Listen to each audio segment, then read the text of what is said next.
Hi, I'm Naz. I'm the CEO and founder of Rebel, and the author of Developer Life and the maintainer of the Rebel 2e crates.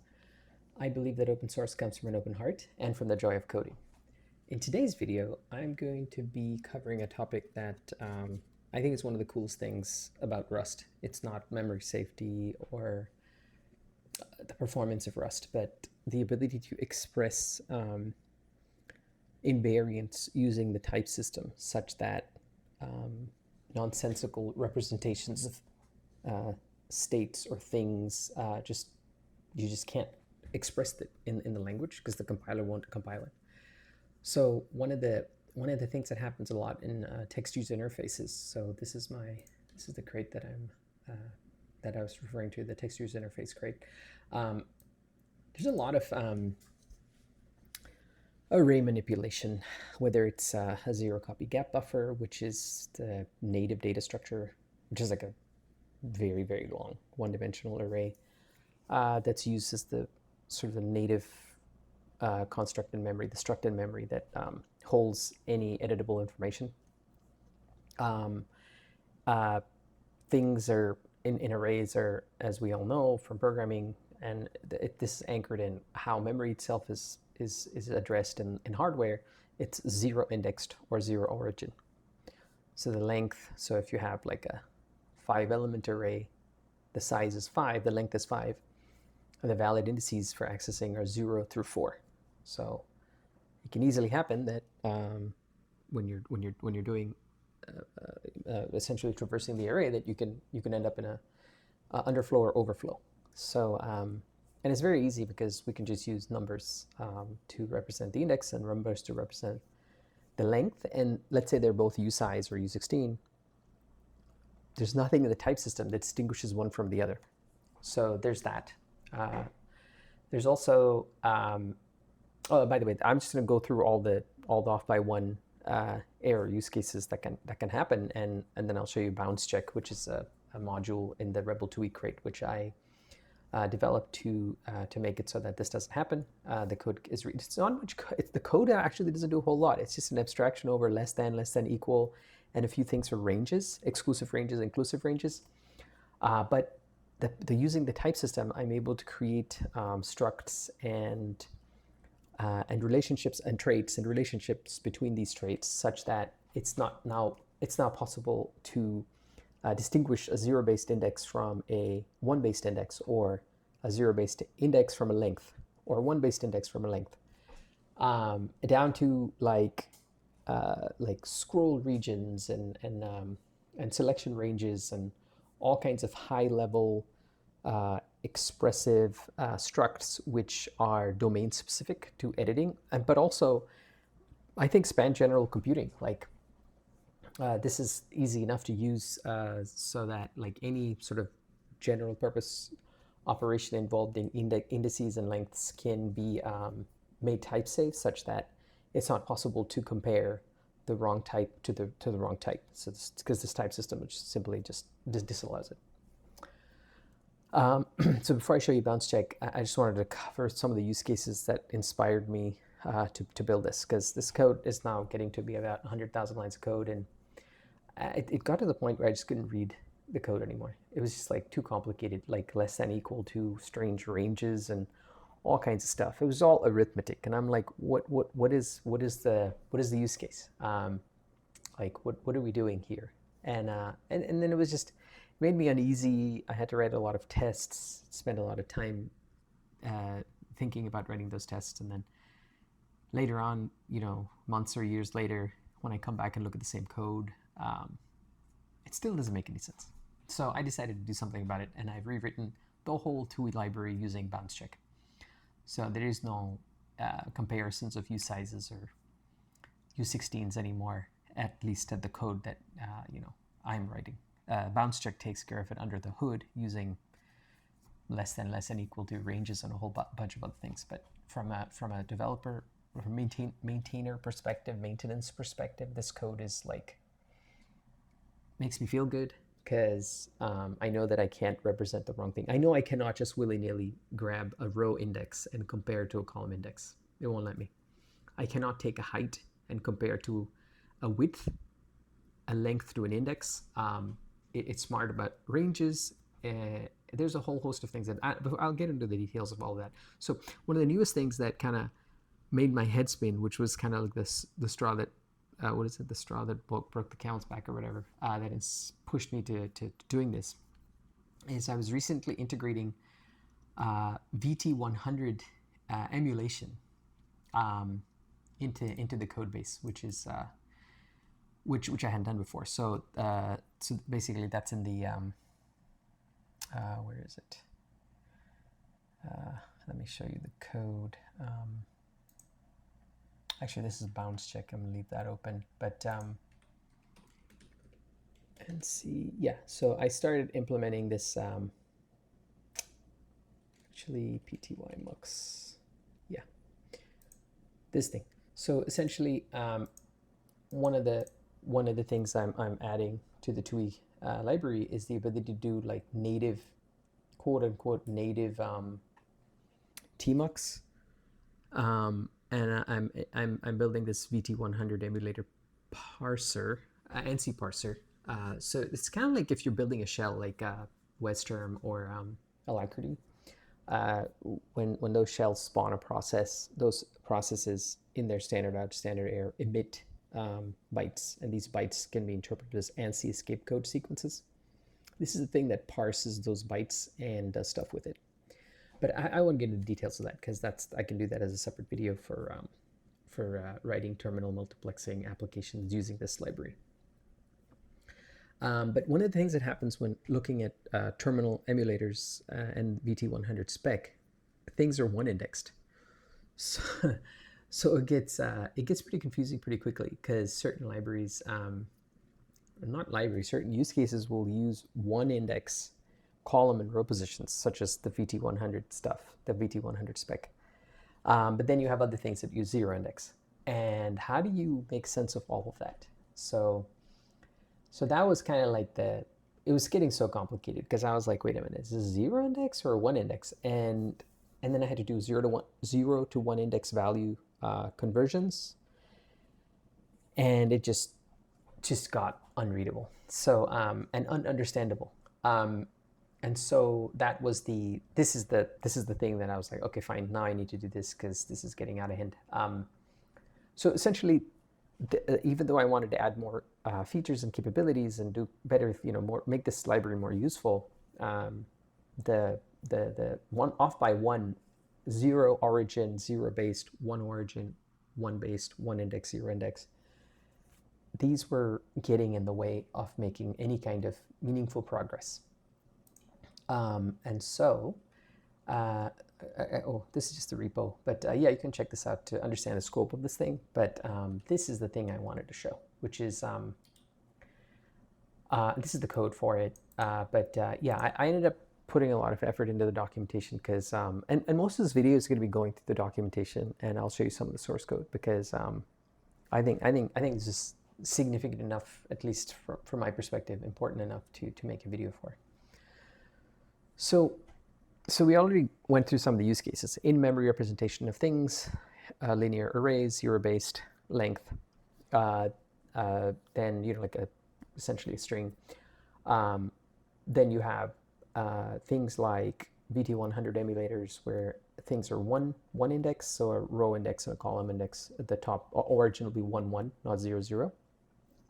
Then there's things like given one index or zero index, a length is a separate semantic concept than an index. An index might be zero-based or one-based, and a length is not an index. So a length starts at 0, which is a meaning, and it goes to whatever the number is, which means that describes the length describes like how many items can you put in this container, essentially. That's the length of it.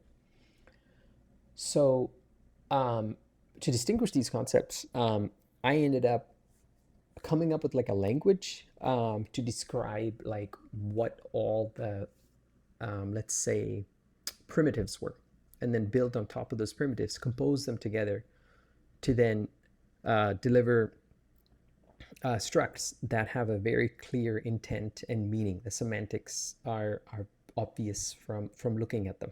So that was kind of like the sort of, if you look at the top of the pyramid, we're going to be going down, but that's kind of like what the stated objective or goal was. So the use cases ended up informing what the traits and the structs are. So that's the cool thing. And so this uses Rust's trait system, type system, very extensively. The newtype pattern is used. It's really nice. I was actually very happy with what the code ended up reading like, which was kind of like my problem that I wanted to solve to begin with.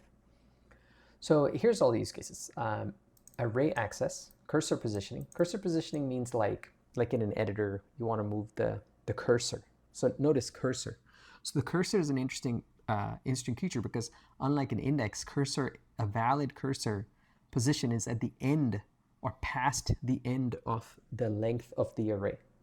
So this is a different semantic than this would be an array overflow or condition or exception or error.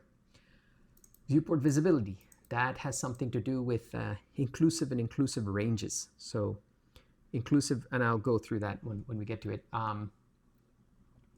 So these are the primary sort of overall use cases, and they filter down into like lower level primitives, which can then be composed. That's roughly how this goes.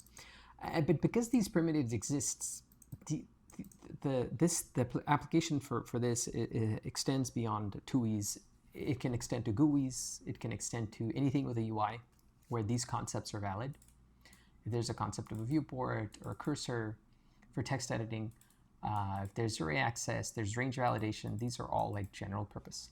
So this does not preclude the use of, even though this is made for this particular TUI library, like there's nothing about this that is tied to a TUI.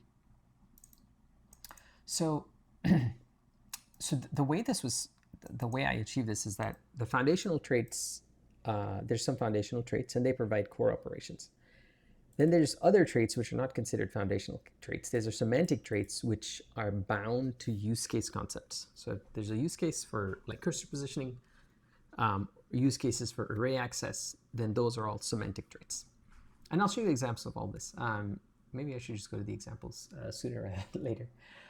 Okay, so the goal is discoverability inside the module itself, where there's a single well-defined purpose for each file. And this is the most important one. Impossible to make incorrect comparisons at compile time. So nonsensical comparisons can't even be compiled. Zero cost abstractions compile this. These are table stakes because this is Rust. And maintainability. Yeah, this was very important. That this should be easy to maintain and extend and understand. So the split goes between the core traits and the semantic traits.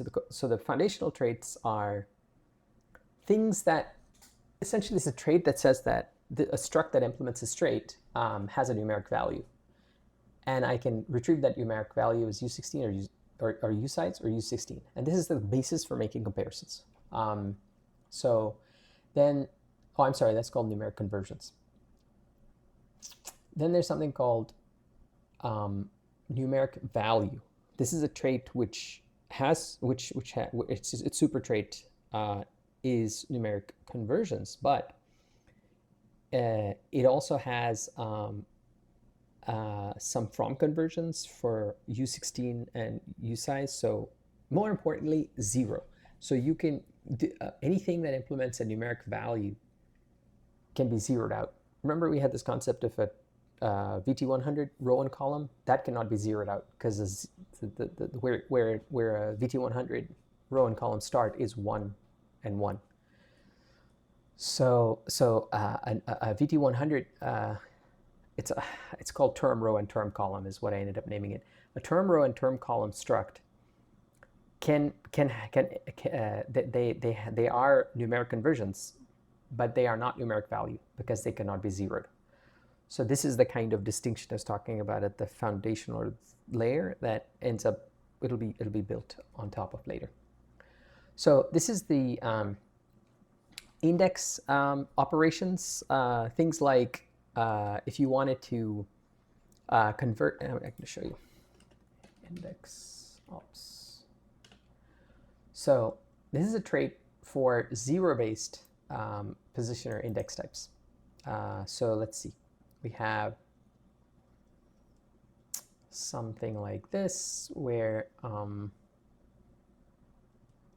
let's see where so we have like, we have an associated type of length. So one thing I wanted to do was sort of bidirectionally link certain types of index to certain type of length. So if you have a row index, then it is linked bidirectionally to row height, column index, column width, index, and length. So these are like sort of interlinked, and so the type system will not allow you to do anything so an index knows about its length, and a length knows about its index, its corresponding index and length. So this comes in handy when you want to convert between them and when you want to compare one to the other. So one thing you can do with an index is obviously you have its associated type.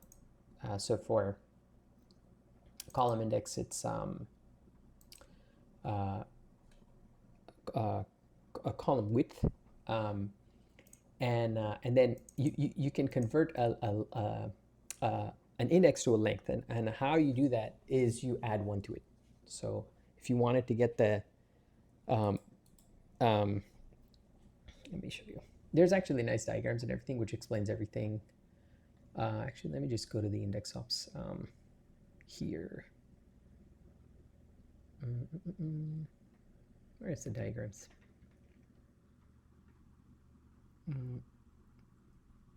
Just open this real quick.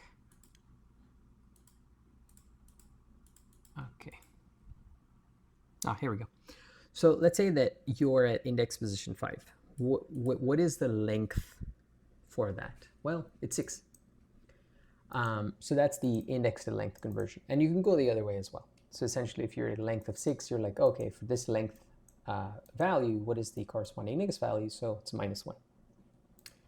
So that is encapsulated IndexOps. So then you have things like clamp to max length, clamp to min index, and clamp to range. So these are all like nice methods which are useful in most of the use cases that you'll have to deal with. So for example, clamping to maximum length, you have like, okay, I have an index, and this is for things like your viewport is small, so you're trying to put your index somewhere, or it could be something like you want to clip something. So like where the thing that the position you're at is actually past the end of where it can be, and so where does it get clipped to? So this is what this clamp is. So you can think of it as like this. There's a clamp method in standard library for usize U16. There's just a more domain specific one with type information baked into it. That's the only difference. It's not like it's inventing the clamp method. It's just that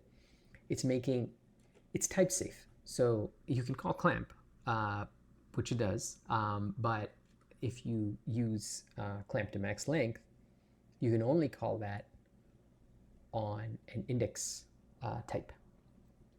And then that index type now has a corresponding length type. So there's all these relationships and invariants that come along with being able to even get to the point where you can compile code that calls clamp to max length. And if you look at the clamp to max length, why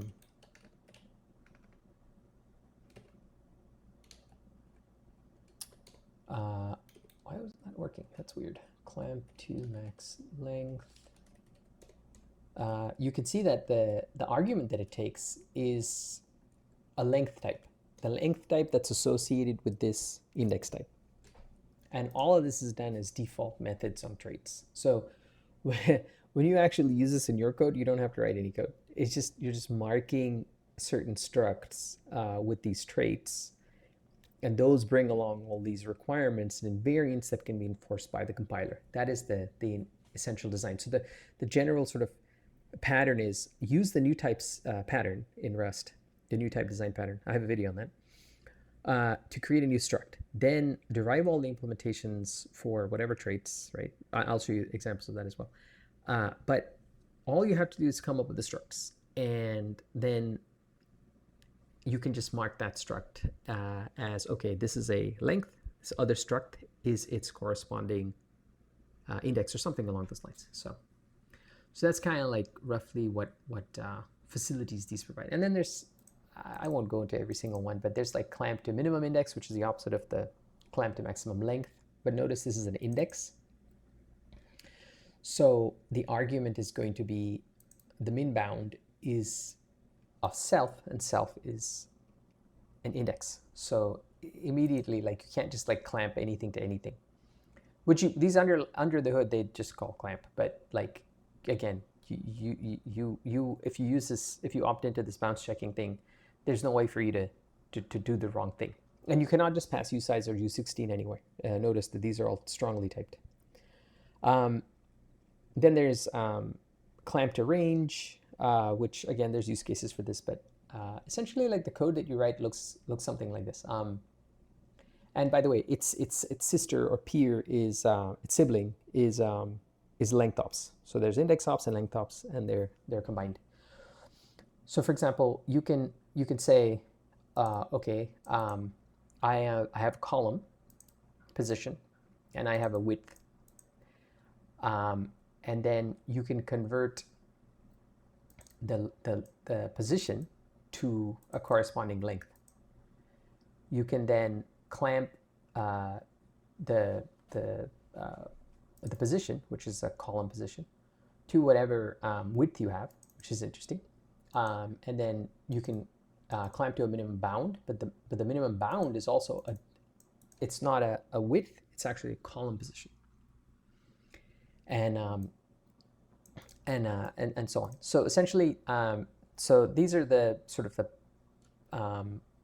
the building blocks. So the next one obviously is LengthOps. So we can go look at that. LengthOps looks like it's very similar in you have like a convert to index. It has an associated type, which is because now we're in length, the associated type is the index.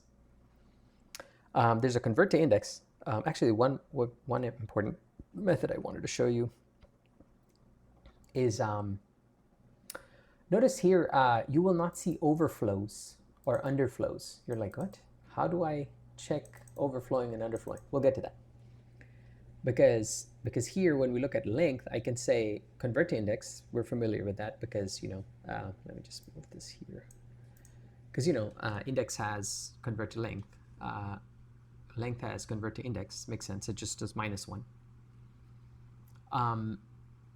And so then there's like is overflowed by, which is interesting. So this is this actually checks whether a given index will overflow the boundaries of this length. Not underflow, overflow. And then so this is kind of and it returns an enum, array overflow result. So you can see like, oh, okay, you know, is it within or is it overflowed? It's not that, again, it just provides a language. It's not a Boolean, but it's an enum. So it's, again, strongly typed.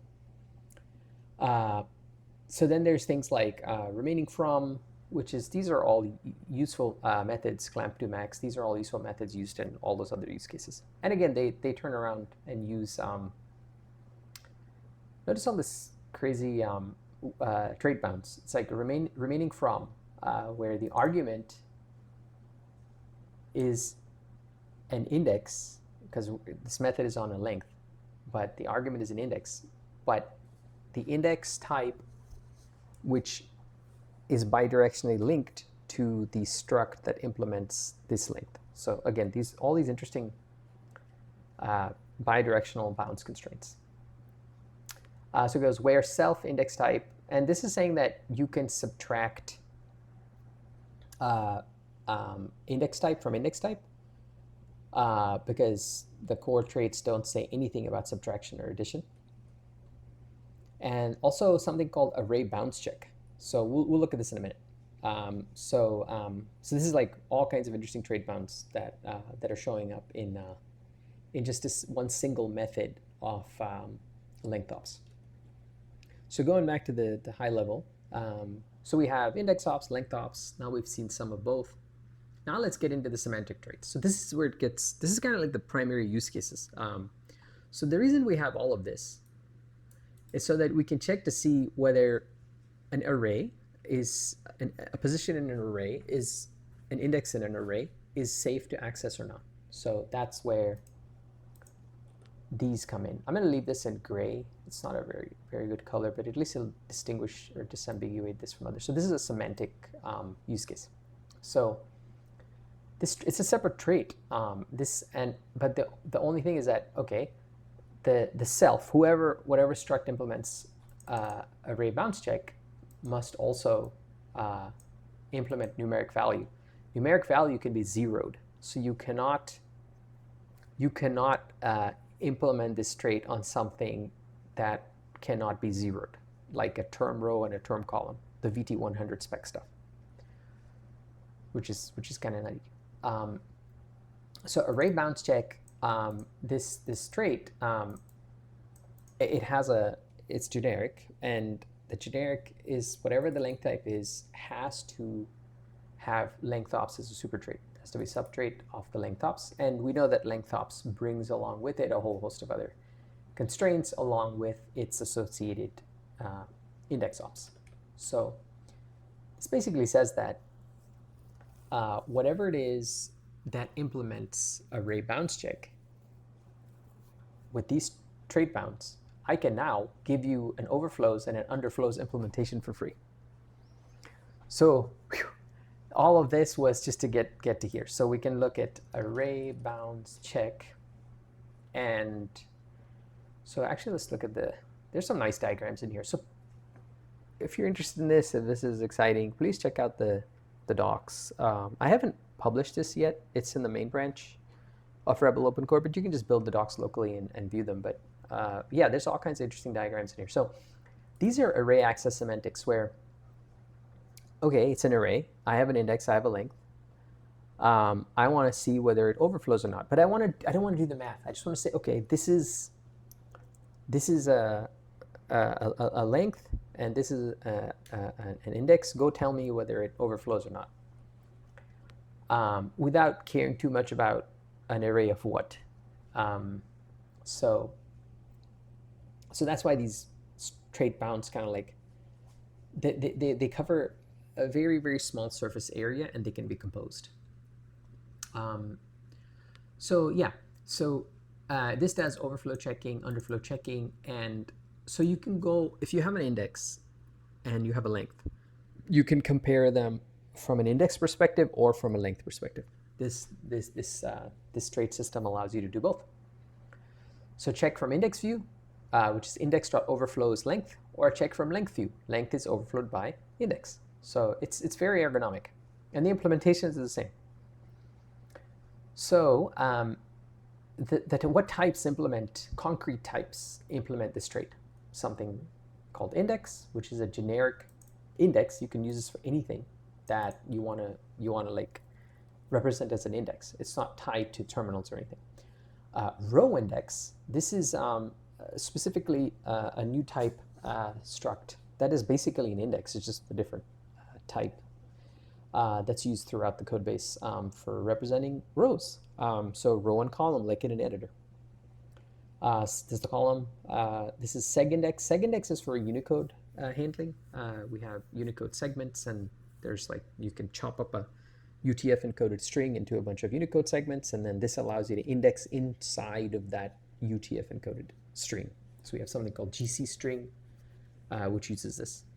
Then there's something called byte index. Byte index is for, there's a lot of byte level operations that happen in this crate, especially when you're dealing with Unicode. And so for those, there's something called byte index and something called byte offset. And a byte offset isn't quite a length.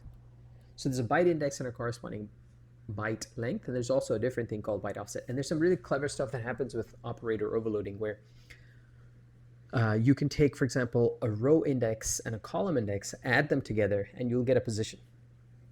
Or you can take a byte index and you can give it some offset, and then it'll generate, you can basically add the offset to a byte index, and you'll get another byte index, something along those lines. So there's like intelligent or meaningful ways in which these structs can, or these types can be combined and compared and so on.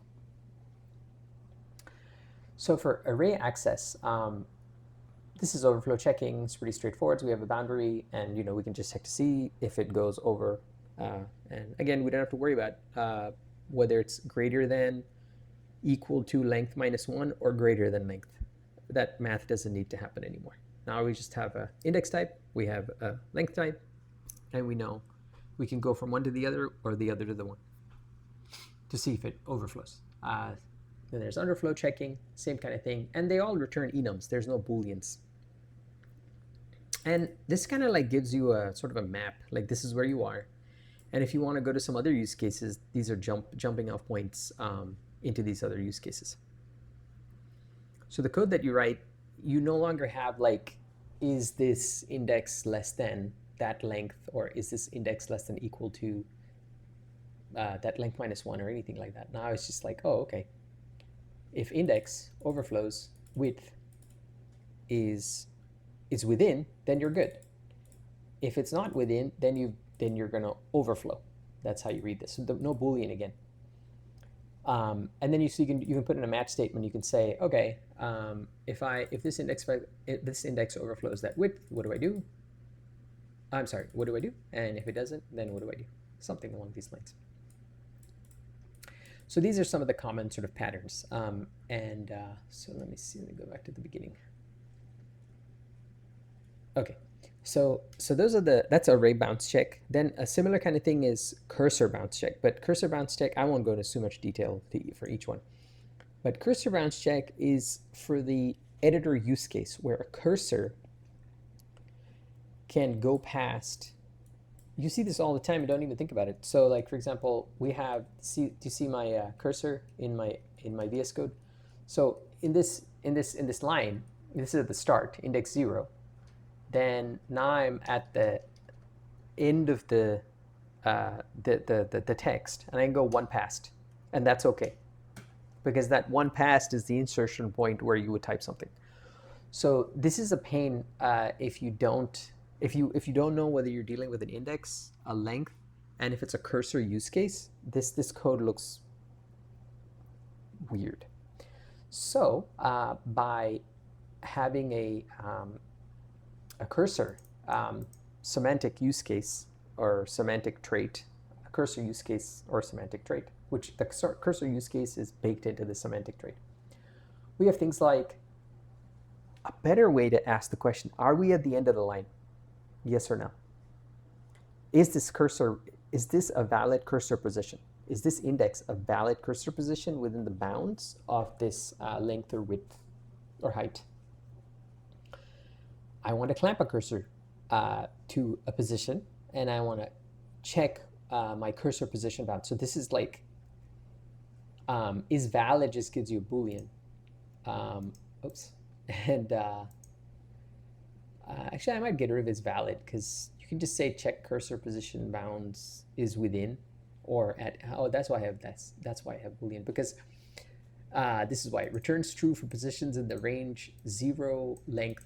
And this is interval notation, where angle bracket means inclusive, and parentheses means exclusive. And I have a whole description of what interval notation is here. But yeah, here. So interval notation. So it's like a mathematical representation of a range. But yeah, coming back to this. So is valid cursor position? A quick check to see, okay, is my cursor position valid? Am I within this line? Am I at at the end of the line? And so for editors, this makes sense. And who implements this trait? Well, this trait the CursorBoundsCheck is implemented by length, height, width. So basically row height, column width, byte length, and segment length. So if you don't import this trait, then you won't see these methods. Pretty cool, right? So depending on if you have a use case for cursor bounds checking, just import the trait and boom, all of a sudden you can do cursor specific methods, operations on your length, not index. So, and everything in the TUI library works with this. So it all kind of, it's seamlessly meshed together. So you cannot introduce a U16 or a usize willy-nilly. It won't take it. It won't compile.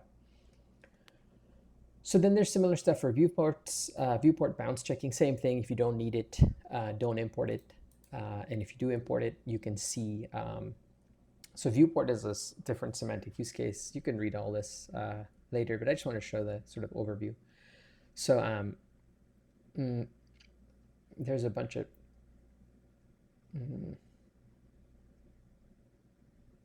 viewport bounds check. So this is interesting.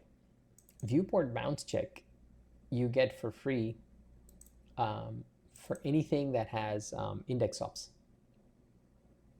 because viewport containment is very much comparing indices to each other.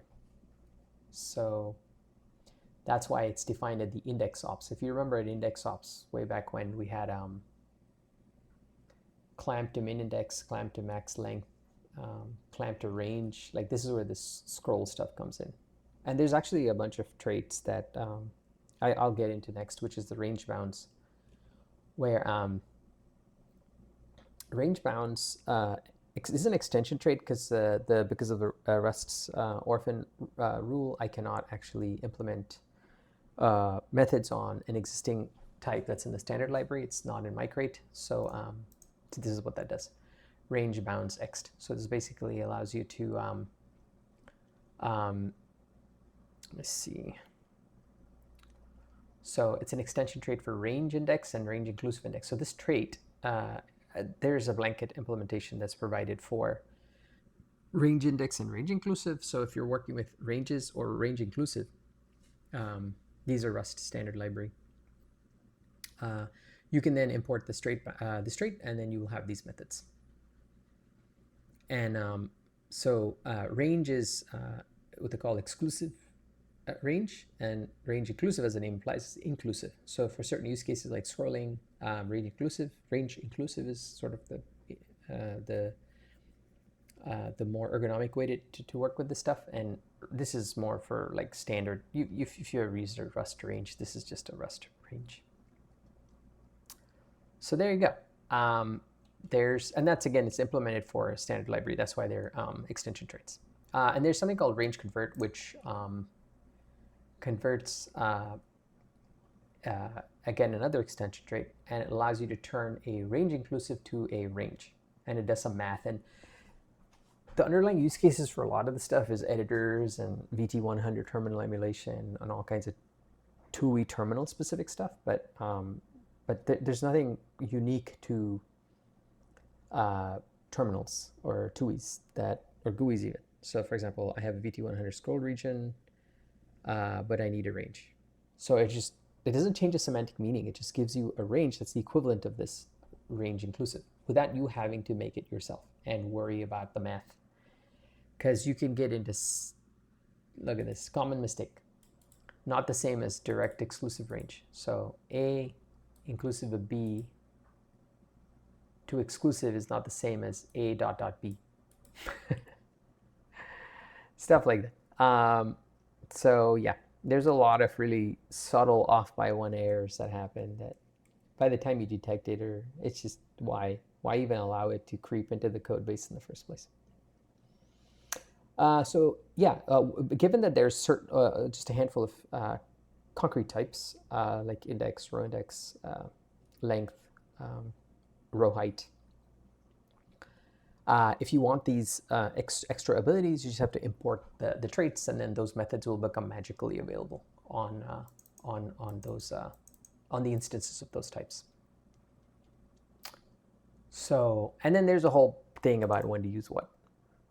And there's all kinds of interesting use cases. I've covered a lot of this as I've been talking, but yeah, there's actually literally explicitly how to, like, what to do. So when to use foundational traits directly, length, space, size calculations, and text wrapping. If you want to do something generic, then you can use numeric conversions or numeric values. So this is how you would actually build up like something called a term row or a term column. So, and the term row and the term column is specific to VT100, and the distinction there is it cannot go to 0. So the origin of that is 1, but it is not a length, and it is not an index. So that's the beauty of this type system, is that you cannot confuse those terms. So when I write code that's parsing VT100 escape sequences, or ANSI escape sequences coming out of a VT100, compliant to the VT100 spec, then I know which units to use, and I know not to get them confused with a cursor in my editor component or some index in a zero copy gap buffer. So yeah, it's very liberating not to have to worry and think so hard to do fundamental operations. It really reduces the cognitive load. So cursor position, we already talked about this for editor use cases. And then, so when to use these semantic traits directly, array access use cases, cursor position validation, viewport visibility checking, range validation and membership. This is for copy paste. When you select something, this comes into play. This is for scrolling and clipping. Let's see. So decision tree, what trait do I need when? And so you can basically covered all of this, but the other way are. Then this is the interval notation. I mentioned this earlier. Take a read. It's pretty cool. It just like puts words to things that we all have to sort of implicitly understand. It just makes it explicit with this, and all the diagrams throughout the code base use this interval notation, and when it's used, it links back to this section in the module documentation. So what else? Yeah, and then there's a quick start guide if you want to use it for your own code. This is how you can start slowly and then do more with it. And then these are things that it won't allow you to do. This code doesn't compile. You cannot take a row. So the row index, this is row index. Row index, its sister type is a column. A row index is a row height, and this is a column width. So I cannot compare these two. They're not comparable. I can probably put better types. So basically it says right here, cannot compare row index with column width. I can compare row index with row height. I can compare column index with column width, but I cannot do this. This will not compile. Cannot use usize, which is amazing. Okay, so because is this less than, equal to, less than equal to this minus 1? I don't know. Depends. And there's enough context from the types to determine what it should be. So that's why this is not, you don't do this anymore. And then there's like another diagram of I kind of covered this already, like how these types are sort of constructed in a layered manner. So if you're looking for examples of how to look at like new type pattern, how to leverage the trait bounds and so on. If you're used to inheritance and you're like, how do I do stuff in Rust? Well, this is kind of like how. This is a nice example because it's complicated enough, but it's not that complicated. So it's kind of nice. Actually, it is complicated. Never mind. It's just weird little detail things off by one. So, and then this just goes into everything I've already said. But yeah, this is nice. If you're not following along this video and you just read the docs, then you can get all of that from here. There's the type system mappings I've been talking about, and then term row is its own entity. So this is nice because now I can make things that are not directly related but somewhat related, and they're not usize and u16. So I can have something called byte offset, and I can have something called term row and term column. So you can do domain specific stuff leveraging all of this without losing any of the goodness, which is pretty awesome. Yeah, and then type safety guarantees. This is kind of like the whole point of doing this. Row index versus column index 1 compile, row index versus row height is type safe. It's clear which is 0 based, which is 1 based. What is a measurement of length? What is a measurement of index? What does an index mean? What does a length mean? What is 1 based? What origin 1? And I think that's pretty much it. Like, I don't want to go spend more time into this, but if you're curious about these sorts of design patterns, check it out. There's all kinds of things about extension traits, blanket implementations, and all of the kinds of details to provide ergonomics. So it's not cumbersome to use this in your own code. Yeah, and this is an example of the whole thing in action. Oops, I need to fix this. Getting started with bounds checking. This seems like it's missing.